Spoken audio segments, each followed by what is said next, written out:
ট্রাইব্যুনালে দাখিল করা হবে।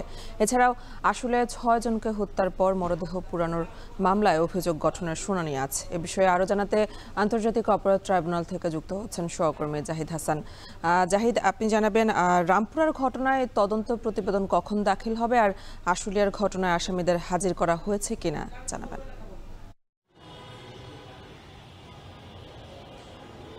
আশুলিয়ায় যে 6 জনকে গুলি করে হত্যা করা হয়েছে, পরবর্তীতে তাদের মরদেহ পুড়িয়ে ফেলা হয়েছে, এই ঘটনাটি দেশ জুড়ে তোলপাড় সৃষ্টি করে এবং এর ভিডিও দৃশ্য যখন বের হয় তো এরপরেই বিষয়টি আলোচনা আসে। এটি ঢাকার অদূরেই আশুলিয়া থানায় 5 আগস্টে ঘটেছিল। সেই মামলায় পুলিশের 8 জনকে গ্রেপ্তার করা হয়েছে। তৎকালীন ঢাকার এডিশনাল এসপি এবং যিনি আবদুল্লাহিল কাফি এবং আরেকজন অতিরিক্ত পুলিশ সুপার শাহেদুর রহমান সহ এবং পরিদর্শক আরাফাত সহ এখানে 8 জন পুলিশ কর্মকর্তাকে গ্রেফতার করা হয়েছে এবং এই ঘটনায় তৎকালীন সাভারের এমপি সাইফুল ইসলামকে আসামি করা হয়েছে। তিনি পলাতক রয়েছেন এবং এই তাদের বিরুদ্ধে আজকে অভিযোগ গঠনের শুনানি রয়েছে এবং অভিযোগ গঠন শেষে যদি অভিযোগ আজকেই গঠন হয়ে যায় এবং বিচারপতিরা যদি আজকে এটি আমলে নেন তাহলে আজ বিচার শুরু হয়ে যাবে আশুলিয়ার ঘটনায় এবং 8 জন আসামি উপস্থিত থাকবেন এজলাসে।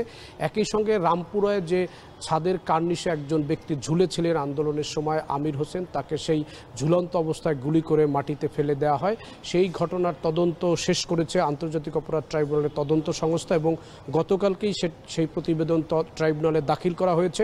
আজকে এটি আদালতের সামনে উপস্থাপন করা হবে এবং আদালত এটি আমলে নিয়ে পরবর্তী আদেশ দিবেন এবং আজকে দুটি আদালতে 2টি বিষয়ের উপরে শুনানি হবে।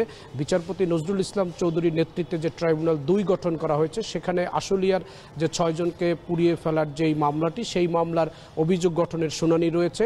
আর যে একটি বিচারপতি গোলাম মর্তুজা মজুমদারের নেতৃত্বে ট্রাইব্যুনাল 1 গঠন করা হয়েছে, সেই ট্রাইব্যুনাল 1-এ এই রামপুরার যে মামলাটি, কার্নিশে ঝুলন্ত ব্যক্তিকে গুলি করা হয়েছে, সেই মামলাটি উপস্থাপন করা হবে। 2টি মামলাই আজকে উপস্থাপন করা হবে। একটি মামলা অভিযোগ গঠনের জন্য, আশুলিয়ার যেই মামলাটি, এটিতে ইতিমধ্যেই পলাতক আসামিদের বিরুদ্ধে গ্রেপ্তারি পরোয়ানা জারি করা হয়েছে এবং 8 জন আসামিকে গ্রেফতার করা হয়েছে এবং 8 জনই পুলিশের বিভিন্ন পর্যায়ের কর্মকর্তা এবং যারা আশুলিয়া থানায় ওই সময় দায়িত্বরত ছিলেন এবং যারা ঢাকার জেলার দায়িত্বে ছিলেন, এরকম পুলিশ কর্মকর্তারা আশুলিয়া থানার ওই লাশ পোড়ানোর মামলায় আসামি হয়েছেন এবং তারা এখন আদালতেই রয়েছেন এবং আদালতের কার্যক্রম শুরু হলে এর পরবর্তী যে আইনি যে যুক্তিতর্কগুলো শুরু হবে সেগুলো জানানো যাবে।